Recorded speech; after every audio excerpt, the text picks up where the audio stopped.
1943 में American psychologist Abraham Maslow ने अपनी हायरार्की ऑफ नीड्स की थ्योरी पब्लिश करी थी, जिसमें उन्होंने हमारी अलग अलग नीड्स को उनकी इंपॉर्टेंस के बेसिस पर रैंक करा था। उनके हिसाब से हमारी सबसे बेसिक नीड्स फिजियोलॉजिकल लेवल पर होती हैं, जैसे खाने, पीने, सेक्स, कपड़े, सर के ऊपर एक छत और नींद की। इसके बाद आती है हमारी सेफ्टी नीड्स, यानी जब एक इंसान अपने सर्वाइवल से जुड़ी चीज़ों को एक्वायर कर लेता है तब उसे सिक्योरिटी चाहिए होती है। ये सेफ्टी या सिक्योरिटी फाइनेंशियल सिक्योरिटी भी हो सकती है और पर्सनल भी। इसके बाद आती हैं सोशल नीड्स, यानी अब एक इंसान को डीप बॉन्ड्स बनाने और एक ग्रुप से बिलोंग करने की जरूरत फील होती है। ये मैटर नहीं करता कि ये ग्रुप बड़ा है, जैसे एक ऑर्गेनाइजेशन, क्लब या स्पोर्ट्स टीम, या फिर एक छोटा ग्रुप जैसे आपकी फैमिली। हम बस लव्ड फील करना चाहते हैं। जो लोग लोनलीनेस, सोशल एंजाइटी या डिप्रेशन के शिकार बनते हैं वो यूजुअली अपनी इसी नीड को पूरा नहीं कर पा रहे होते। इसके बाद फोर्थ लेवल पर होती है हमारी esteem needs,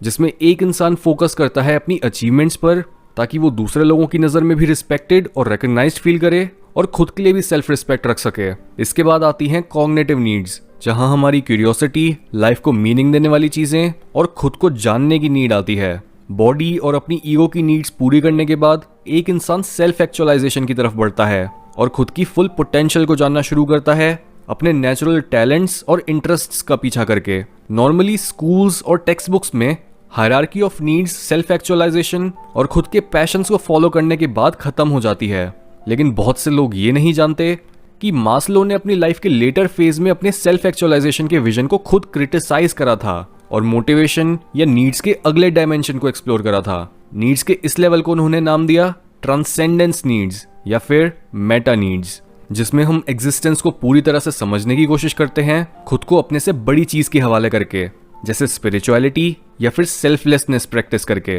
hierarchy of needs का पूरा पिरामिड हमारे लिमिटेड फिजिकल सेल्फ की नीड्स से कंसर्न होता है, लेकिन जब ये नीड्स भी फुलफिल हो जाती हैं तब हम नेचुरली अपने अंदर मौजूद उस चीज को ढूंढते हैं जो हमें ना तो दिखती है और ना ही आसानी से समझ आती है। पर ये नीड इतनी जरूरी होती है कि हर इंसान ही इस नीड को पूरा करे बिना एक तरह की एम्प्टीनेस फील करता है और उसे ऐसा लगता है कि लाइफ में कुछ ना कुछ मिसिंग है, पर वो क्या चीज है ये वो इंसान नहीं समझ पाता। मास्लो के हिसाब से हमारी ये नीड हमारी इनफाइनाइट को रीच करने की डिजायर की तरफ इशारा करती है, जिस वजह से हम इसे इंसान की हाईएस्ट और मोस्ट इंपॉर्टेंट नीड भी बोल सकते हैं। और इसी नीड को फुलफिल करना हमारी लाइफ का पर्पस होता है कि हम अपनी बॉडी के through highest level of consciousness को अटेन कर पाएं, जो कि सबसे ज्यादा इंक्लूसिव और सबसे ज्यादा होलिस्टिक हो। पर प्रॉब्लम यह है कि ज्यादातर लोग अपनी लोअर नीड्स को पूरा करने में ही अपनी पूरी जिंदगी निकाल देते हैं और हर समय पैसों, सेक्स और अपने स्टेटस के बारे में ही सोचते रहते हैं। ऐसे लोग सोचते हैं कि उन्होंने हर चीज तो सही करी, उन्होंने पढ़ लिख कर जॉब भी ले ली,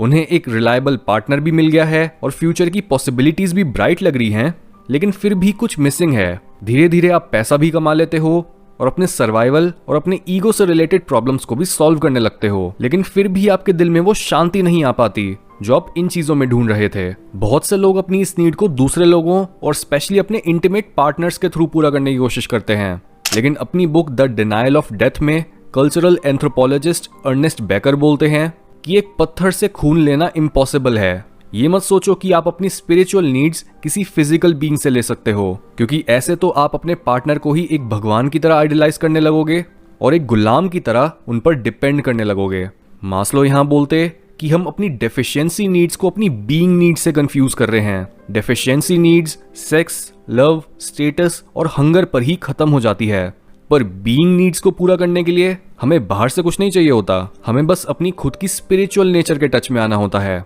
एक पॉपुलर योगिक सेइंग बोलती है, if you don't go with in you go without, यानी अगर आप अपना कुछ समय खुद की नेचर को जानने और अपने माइंड की गहराइयों में जाने के लिए नहीं निकालते तो आप अपनी पूरी जिंदगी बिना इनर पीस के ही काट देते हो और एक कांस्टेंट स्ट्रगल भरी जिंदगी जीने के बाद मर जाते हो। जो भी इंसान कभी भी अपनी स्पिरिचुअल साइड को अटेंशन और अपने अंदर पड़े इस सीड को पानी नहीं देता, तब वो सोचता है कि हर इंसान की लाइफ ऐसे ही स्ट्रगल और कड़वाहट से भरी होती है। उनके हिसाब से हर कोई ही दुनिया और दुनिया को बनाने वाली फोर्स को हेट करता है, लेकिन जो इंसान एक बार बस अपनी बीइंग के सेंटर तक पहुंच जाता है और अपनी मेटा नीड्स को भी उतनी ही इंपॉर्टेंस देने लगता है जितना वो अपनी बेसिक और साइकोलॉजिकल नीड्स को देता है, तब वहां उसके अंदर सारी एम्प्टीनेस भी मिट जाती है और दुनिया भर के क्वेश्चंस भी। ना वो सवाल ये आता है कि हम अपनी मेटा नीड्स को पूरा करें कैसे, इसकी शुरुआत और अंत इसी अंडरस्टैंडिंग से होगी कि आप हो कौन। फिलोसोफर्स अक्सर इस क्लिशेड क्वेश्चन को अलग अलग तरह से आंसर करने की कोशिश करते हैं कि हु एम आई,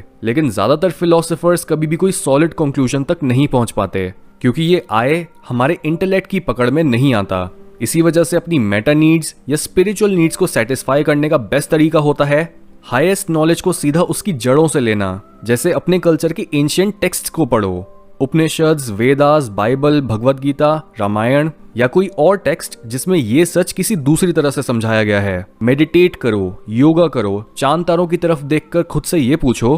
कि आपकी एग्जिस्टेंस का मतलब क्या है, क्यों जीना जरूरी है, कहां से इस सब की शुरुआत हुई थी और कहां इसका अंत होगा। अगर आप सच में इन क्वेश्चंस के आंसर जानने के लिए तैयार होगे तो आपकी बॉडी खुद ही आपको अपनी लोअर नीड्स और हायर नीड्स में एक बैलेंस बनाने के लिए बोलेगी। इसलिए अपने पैर जमीन पर रखो, लेकिन एट द सेम टाइम अपनी ईगो को शांत करके ये भी समझो कि आप असलियत में कौन हो।